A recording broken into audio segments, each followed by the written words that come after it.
Bonjour la famille, j'espère que vous allez bien. Moi aussi, je me porte très bien. Bonjour à tout le monde. Bonjour la famille. Voilà, bande konangai vraiment eza pasi na mawa.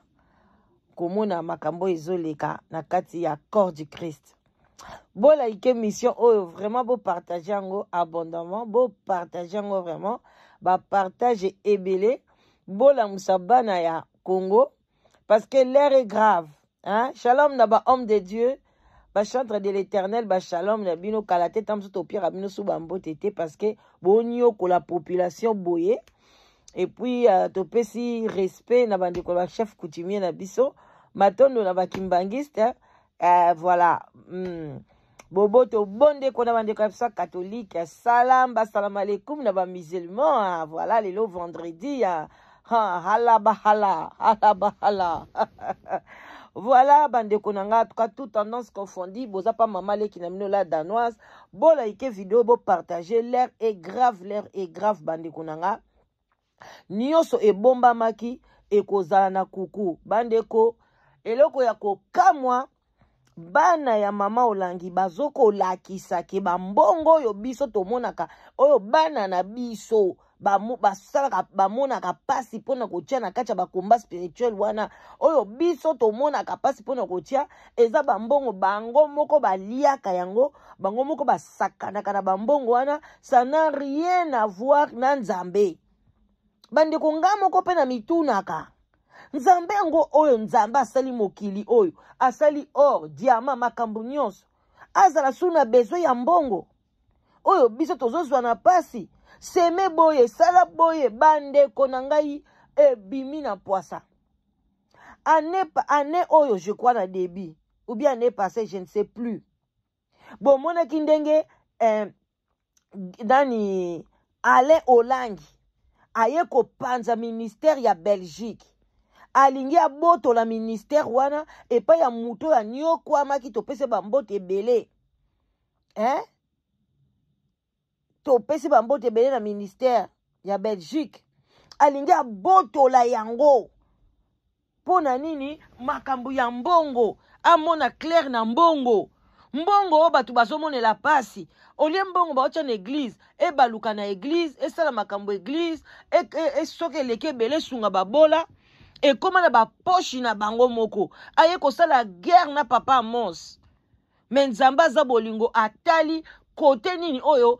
Ke makambo euta ndenge boye komona papa Mosa longi wana bango bakoma siko ko nyoko amaboye ko futela sali moka cher tango bino bokabwani na papa Mos bokei siko ko futela sali ya cher wana yo papa le yo tindaka combien yo pesaka combien pona ofutela sali wana ya VIP oyo bino bokenda kuna pona ko lakisa kaka ba papa Mos kete bino bozali bandimi wana mtu bazo nyokwama peuple congolais bo lamuka bande bokota na l'église wana 30 40 mama obalela wapi obotela wapi o malade yango esila yo oye Mathieu Kiti bande konanga sorte parmi ya balu baza miyibi ba miyibi ya kosakana te ala ye ko panza Belgique ale sikoyo Guy Olangi yesu kwa djembeleki na kati ya France yalingaki akanga masolo kote ya France mais esimbi te bapanzani boyoka déclaration oyo ya sali oyo ezolakisa ke baza miyibi bandiko bapaster oyo baza bamiyibi bapastan bobima na milie na bango bandeko nanga boyokela biso Jeff Ifonga zana raison. Toko pesa ka raison mikolo nyonso. Bokene ko s'abonner na Quelle Grâce TV oya fungoli sikoyo. Bandeko. Oyo ezaki moyibi. Tozo mona pasi kokeba misala. Ale bakozwa bambongo. Marcelo kokanga bambongo akesa sa mwasi opération. Papa Marcelo azwi mbongo akeko sala BBL. Lelo babandi komona ngo bien ko corriger nzambe. Kutu kolata eloko lito ya pamba ezalaka mabe na baeglise kolata periki ya Jezabel bokende pa mama olangi ndenge bande konyokola batu olata periki Jezabel osala maquillage source oza na esprit de sirène Mais lelo, ah, tenzambe, fallait aussi que maman langa mona ndenge moi ça Marcelo a koufi na BBL. Na ite soka ngaka loba, moi si wana za sirène des eaux. Normalement na combat spirituel bako benga mama oya koufi wana Blanche azali sirène. Azoke ni ko corriger nzambe. Mais bozyango normal. Et comme il va kokangisa kingandi, te kokangisa boye, Marcelo kokangisa, aya kokangisa. Soka kangisi Denis Lesi, aza faible d'esprit. A kangisa biso nyonso to sala ki be mission contre ye. Soka aza makasi, aya kokangisa mai. Po biso to za mai, aya kokangisa. Ki moyibi bandeko na ngai bolanda bino mona bokebi nyonso analyse ya audio oyo na suka na kotia yango boyoka ndeni ba miyibi babundi même bango moko ba miyibi balingi bazo yiba peuple ale balingi ba yiba bango te. Bozo comprendre? Do ba pasteur wana nde ba yiba ka batu ba yiba ka peuple sikoyo yo muto za wana muto asala ka wana ezali gi papa gi moko zaka na Belgique na France wana. Si je me trompe pas, je crois moi c'est une fois la Feli. Allez, sikoyo abani kokanga papa giwana moyibi. Donc papa giwana salaka te, aya na France asalaka te lo côté kaka mateya bakirdam, siko alia mbongo wapi?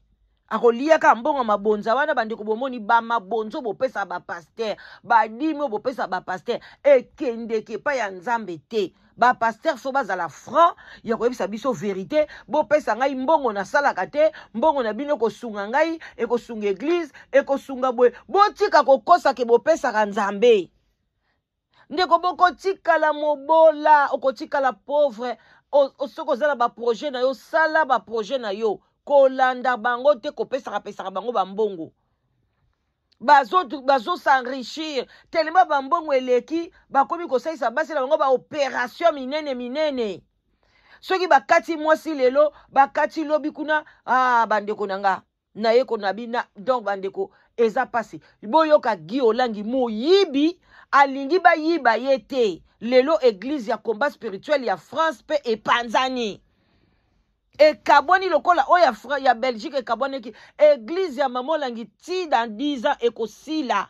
Et puis place bo vanda na limete ba miyibi eza place na bino te. Awa yogi ozo fungula munoko ba yibi yo mbongo yo poza muyibi na kisasa wana ndaku ya tata ya batu bokanga yango. Est-ce que za ndako mama na bino? Eza ndako ba parents na bino? Boyebi yango pe bien me bokange sika wana ba miyibi na ba miyibi. Bato misala butu.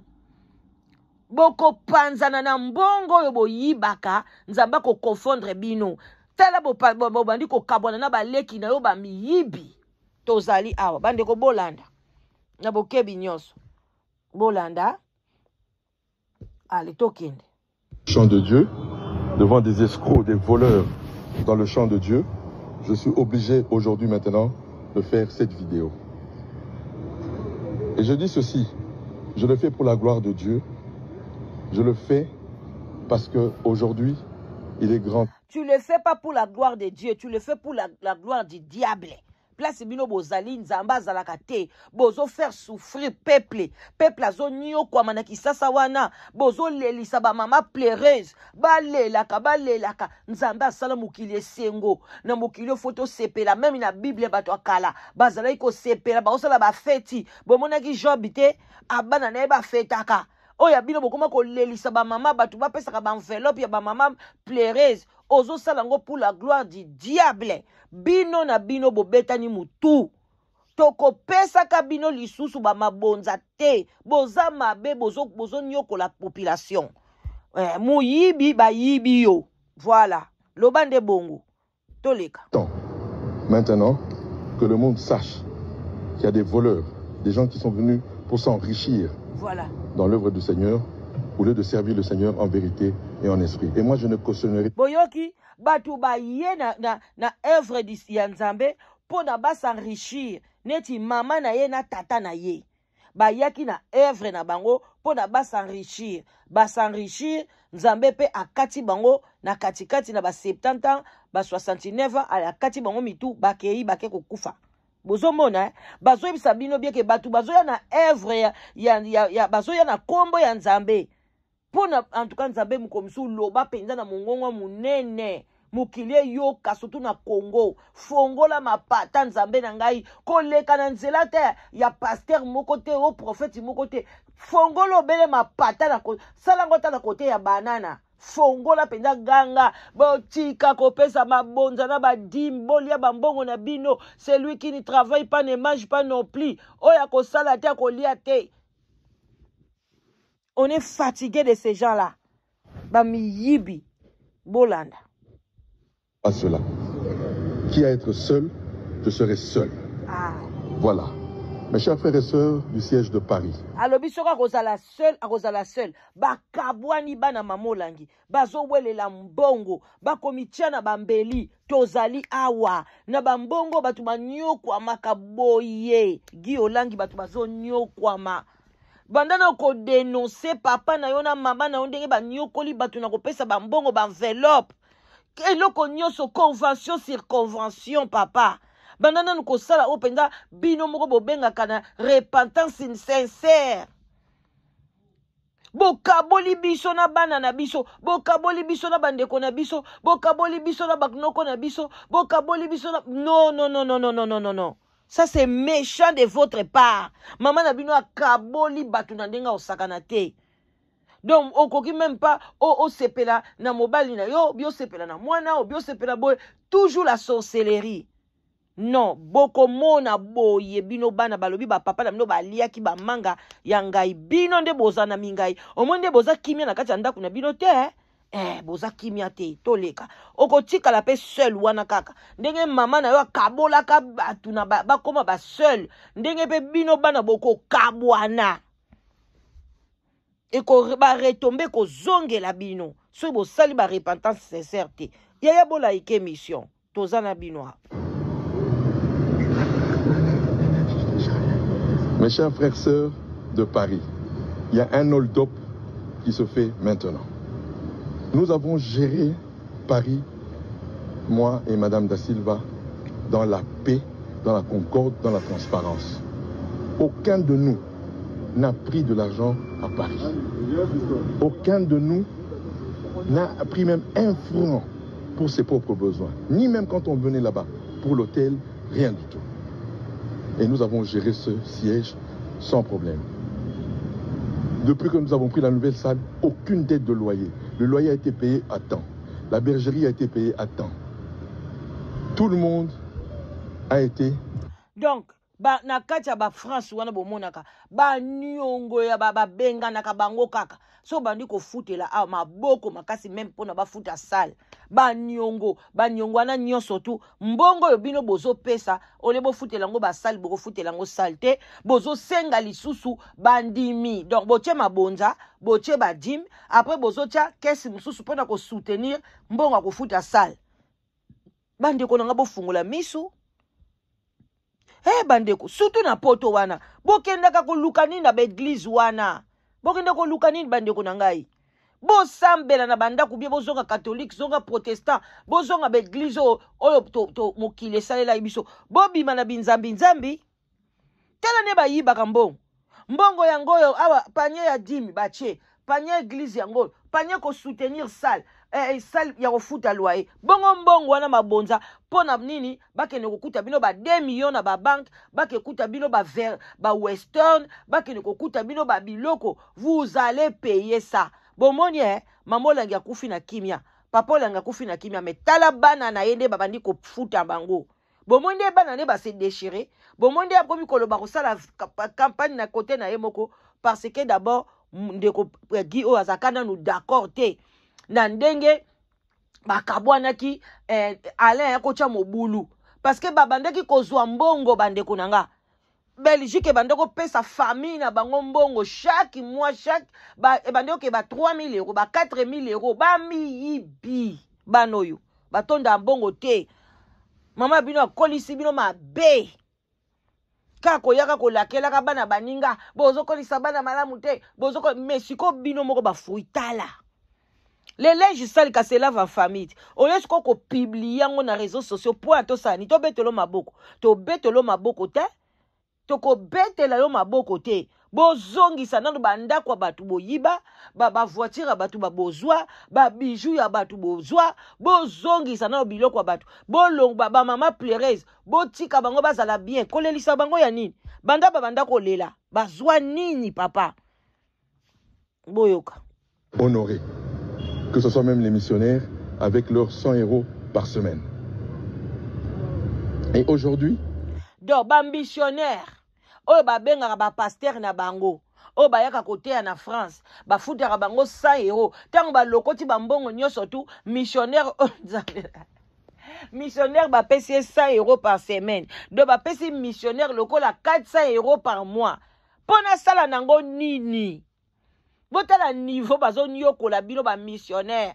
Oye pe on a missionnaire na France. Po ba pesa ka 4 Nyoso etikali na libumu na bango kudu. Mais 100 euros wana bo pesa missionnaire. Eza même pas 10 ya mutu moko. Mutu moko soka zo 2500. Apesa ka 10 ya 250. Siko batu combien ba yaka kopesa bino ba 10 chaque mois. Combien d'enveloppe pour na yo futa missionnaire mutu aye kote o pesa ye 400. Oyoki Marcelo te, Marcelo so bo bengi se kote ya 4 abandi neti vendredi, samedi, dimanche. Dimanche, il faut payer 50 000 $. Mais tala ba monto zolo baba 400. Bozo niyo kola batu boy. Entre binomo bozo Kongola. Boza Kongola. Oya yomoko bandaka olobaka. Nako bandako chama bonzate. Soki 6-8. Lelo 6-8 bakoma opio mbongo ti. Mbongo yo balela ki mwasi na yo wana. Obalela ki na mbongo 6-8 te. Boko su boko panzana ndenge bo panza ba famille ndenge bino pe bo panzana to lalela kabino kuse to sambelela kabino butu na moi so boyeba kangote boko panzana. Tous ceux qui volaient, les escrocs, les voleurs au sein de la Fondation Langue et du ministère chrétien de combat spirituel n'ont pas été contents de cette gestion. Paris, je vous prends à témoin. Nous n'avons jamais touché l'argent du partenariat. L'argent du partenariat était là sans problème. Et aujourd'hui, par celui, Papa Guy Lusamba, car c'est lui le plus grand magouilleur de Paris. Papa Guy Lusamba, soki Lusamba, balo yonde moyibi munene ya Paris, balobi yango, bande konangai. Bozo mona, mbongo ekendeke pa nzambe te. Ti bo pesa mbongo kuna na Paris, ekendaka pa tata mo boye komona ye Papa Guy soki Lusangula soki Lusamba boko moya boyoki awa. Po na kochila bino audio ona suka sangana loba. Bo landa nanu analyse na bokebi nyoso bo batsa ba like, bo partager mission. Ko lalise mission te bande ko ekende. Bana mamolangi bakochana bambeli. Donc papa wana na France bo voix misa ye akbota bana ne bela koma na bambongo na ye nzambe ba congolais. Naza sira sombane na ndako pe na France soko kebite. Bo tondisi bango mbongo tala. Bino mo bozo niyo kwama. Bomoni mbongo na bino ekendeke pa nzambe te. Siko talaka mbongo yo pesaka. Siko ekende nango basalela mwasi moko ba opération. Mbongo pesaka. Ba melango ba kwiti. Ba laka na bangwa désordre. Yesanga nzabanga opambola yo. Toleka. C'est lui qui orchestre tout. Depuis qu'il n'avait plus la gestion indirecte ou directe, il s'est arrangé pour s'aimer ce qui se passe aujourd'hui. Papa Guy Lusamba, tu as toute la responsabilité. Et je te dénonce aujourd'hui devant tout le monde. Voilà. Tu as cette responsabilité du désordre aujourd'hui qu'il y a à Paris. Moi, je lave mes mains Paris. J'ai demandé au partenariat. On l'a menacé le président, on a menacé le comité. Par... Boyoki babundi na comité Paris babundi. Combat spirituel ya Paris babundi na comité.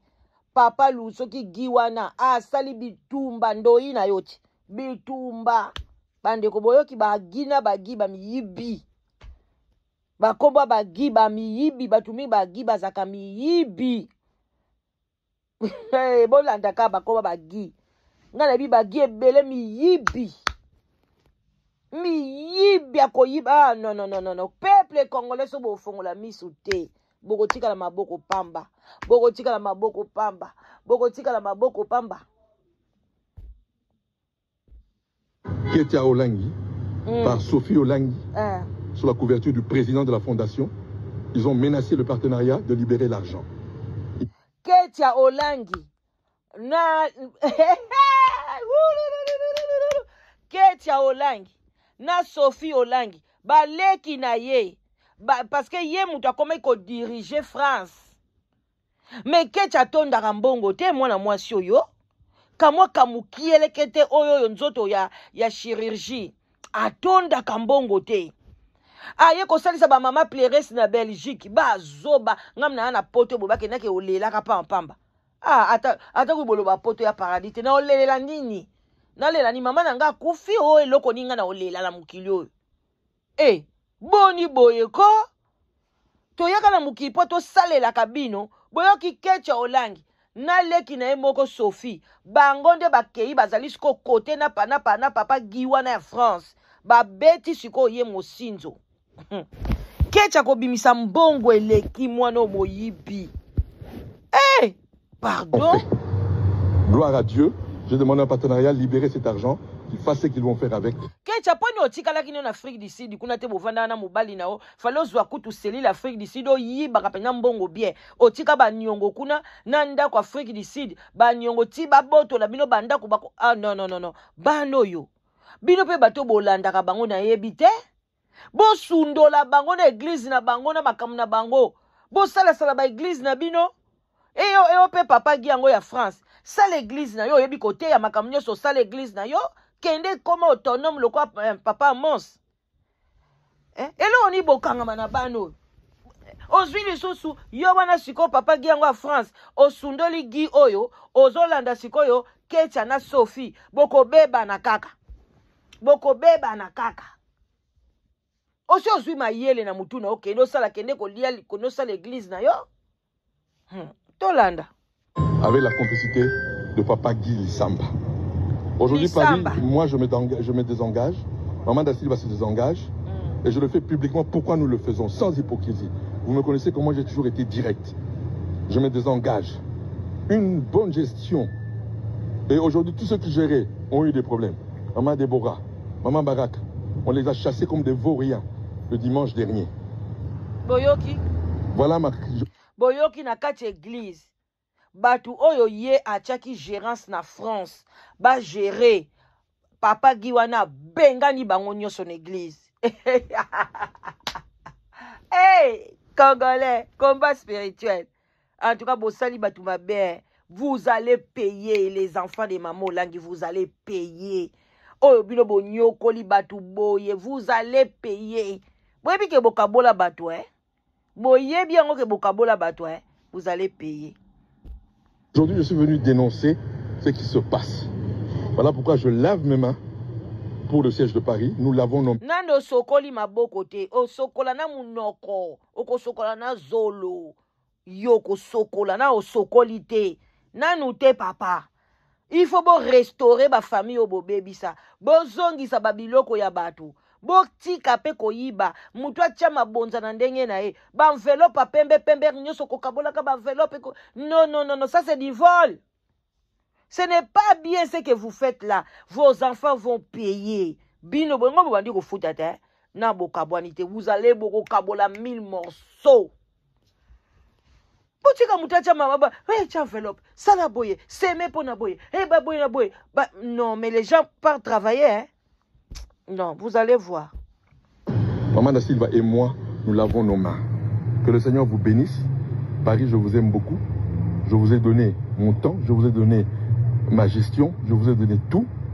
Je n'ai rien pris, Paris, je n'ai pris aucun franc, aucun euro.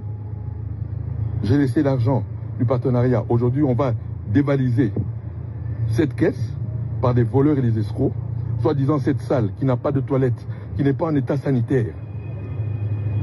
Alors que Papa Bonheur nous a donné cette salle-là où nous étions et où nous aurions eu un contrat. Nous devions avoir un contrat pour nous-mêmes, le ministère que Papa Bonheur nous a laissé. Voilà comment les voleurs aujourd'hui se comportent avec cet hold-up. Que le Seigneur vous bénisse abondamment. Moi, je reste en paix avec moi-même. Je suis en paix avec moi-même. Que le Seigneur nous bénisse abondamment.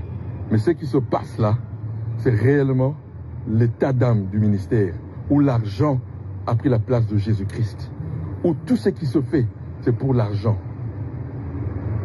Mais c'est décevant, décevant. Surtout de la part de Papa Guy Lissamba, je suis déçu, déçu amèrement. Parce que tu as joué avec la ruse. Voilà. Ce que tu fais là, tu le payeras tôt ou tard. Que le Seigneur vous bénisse. Donc, yo pe Papa Guy, wana ozo yiba pe bambongo abatu. Parce que ozo yiba mbongo mamo langete. Ozo yiba mbongo ya Guy olangete. Mais ozo yiba bambongo ya ba mama batu na France.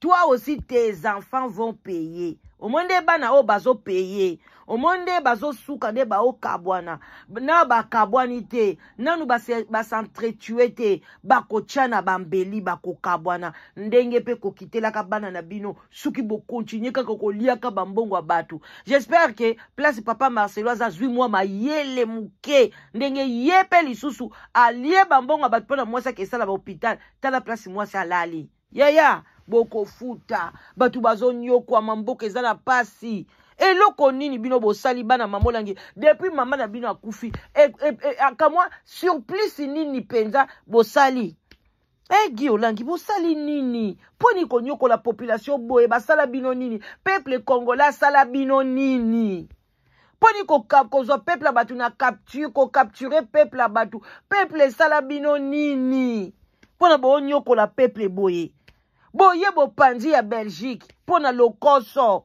bokei botondi te bolandi su ya France yoku tokangisa ya soki pe ya Angola to ete so basi bakanga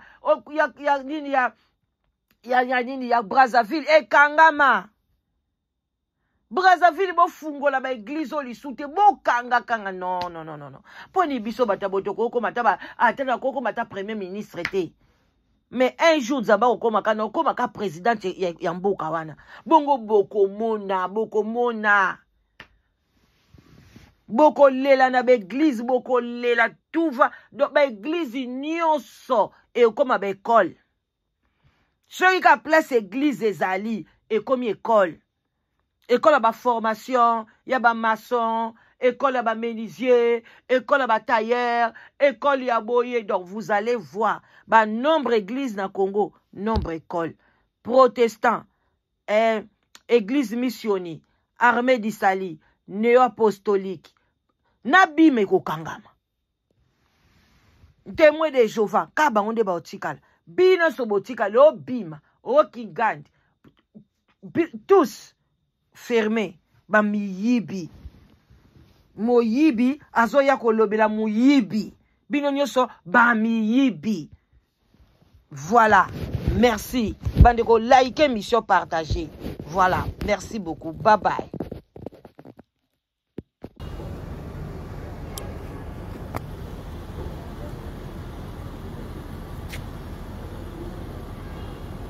Chers amis de la Fondation Olangi Osho, du ministère chrétien du combat spirituel, je vous salue tous dans le nom merveilleux de notre Seigneur Jésus-Christ. Là, je suis obligé de faire ce direct parce que je n'ai plus d'autre choix. Devant des mercenaires dans le champ de Dieu, devant des escrocs, des voleurs dans le champ de Dieu, je suis obligé aujourd'hui maintenant de faire cette vidéo. Et je dis ceci, je le fais pour la gloire de Dieu, je le fais parce qu'aujourd'hui, il est grand temps, maintenant, que le monde sache qu'il y a des voleurs, des gens qui sont venus pour s'enrichir dans l'œuvre du Seigneur, au lieu de servir le Seigneur en vérité et en esprit. Et moi, je ne cautionnerai pas cela. Qui à être seul, je serai seul. Voilà. Mes chers frères et sœurs du siège de Paris, mes chers frères et sœurs de Paris, il y a un hold-up qui se fait maintenant. Nous avons géré Paris, moi et Madame Da Silva, dans la paix, dans la concorde, dans la transparence.